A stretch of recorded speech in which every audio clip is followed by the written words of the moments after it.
Hey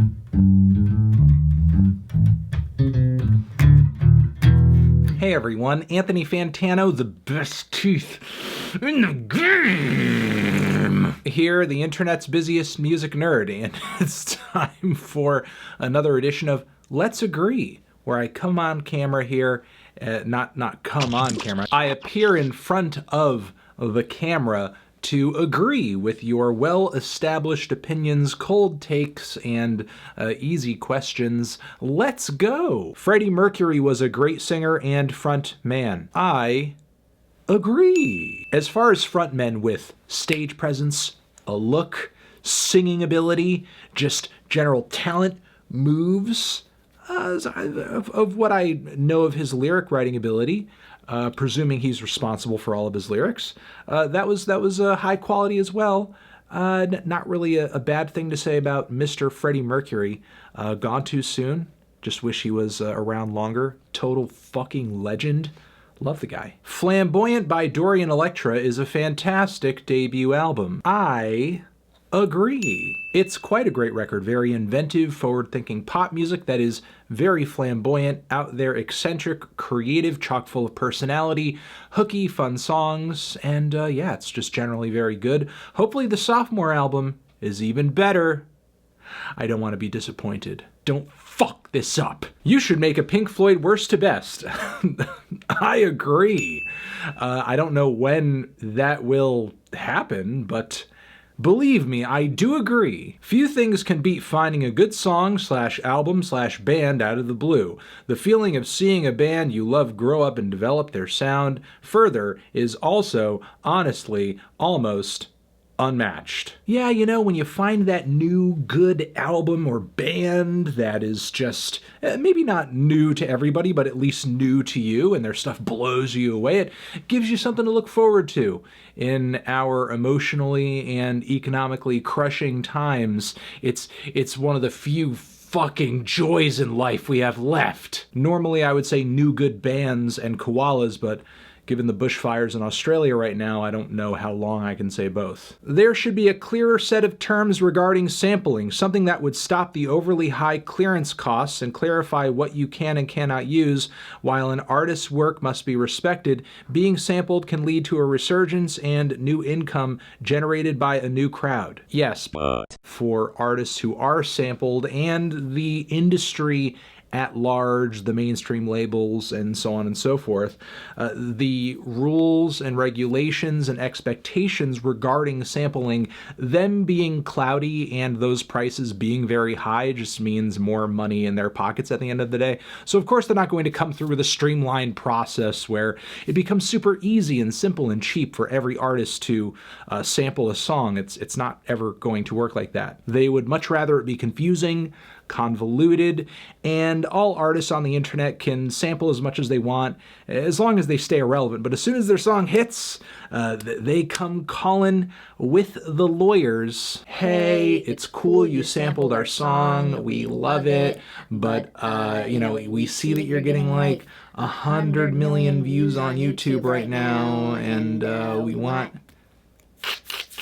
a cut of it. I mean, even if you have a small crowd of people, like maybe 1,000 people streaming or downloading your record or something, that's not going to be nearly enough of a profit for any label to want to go after you, because to bring you to court, they would waste more money just getting the cut of whatever they would be owed for your sample. So you are, as an artist, free to sample anything that you want. But again, if that track hits, the labels and their lawyers are gonna come calling because they want that money. And the process here that our friend is tweeting about is going to stay confusing, because the more confusing it is, the more likely they'll be able to negotiate that price for the sample as far as they possibly can, and then maximize their dollar. If you haven't listened to an album, you have no right to review it.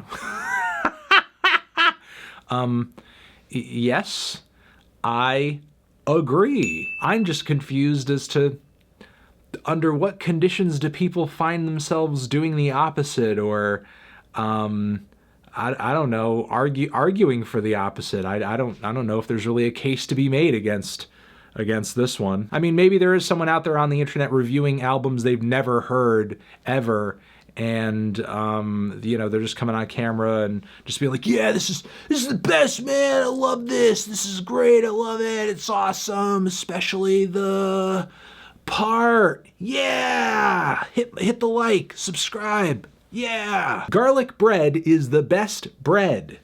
I don't agree. I don't agree. While garlic bread is bomb, and it's amazing, and it's also a meme, it is not the best bread merely by virtue of it not really being all that versatile. You know what I mean? You can't put peanut butter on garlic bread, can you? You can't. It's kind of fucked up. Anyone who's out here eating a peanut butter, jelly, and garlic bread sandwich needs to stop. My Chemical Romance are back. Yes. In fact, they are back. And I'm sitting here wondering, how long is it going to be till we hear the album? When are we going to hear the album? Danger Days?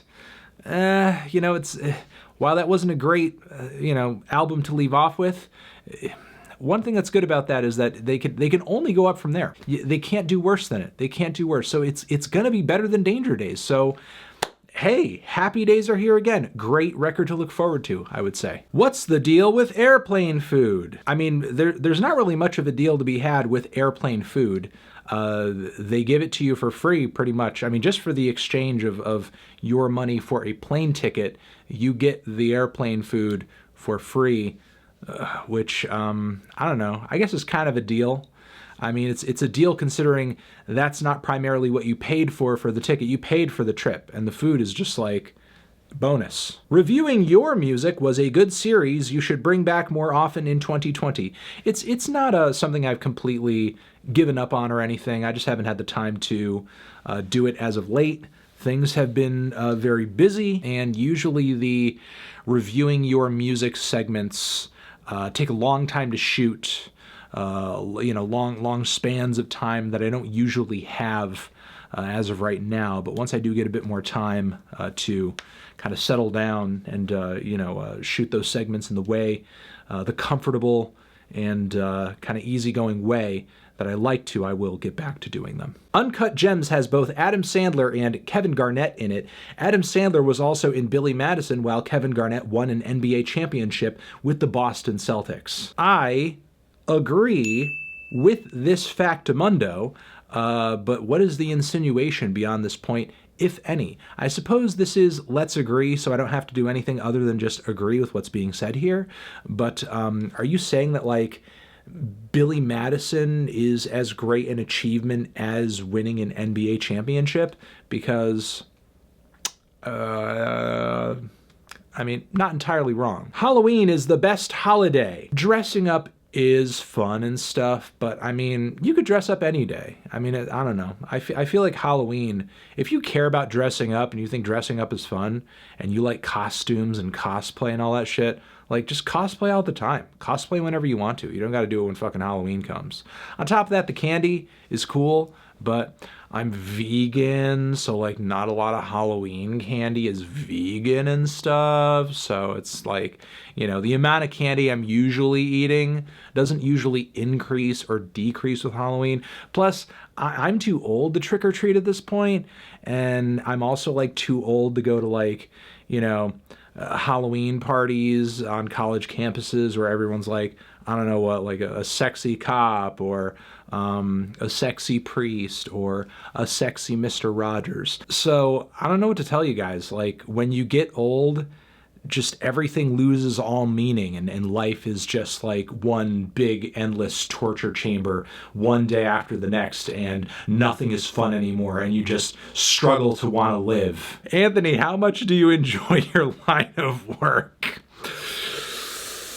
Well, I'm enjoying it quite a bit right now. I'm enjoying myself at the moment. So how much do I enjoy it is hard to say. You know, it's easy to say on a sliding scale of light 0 to 10 how much I enjoy albums, because I, you know, get to listen to a lot of albums and compare my experiences with different albums. Lines of work, a bit more difficult because I haven't worked in that many lines of work. I've worked in radio, I have worked in the restaurant industry, cooking pizzas and all that, for like a decade.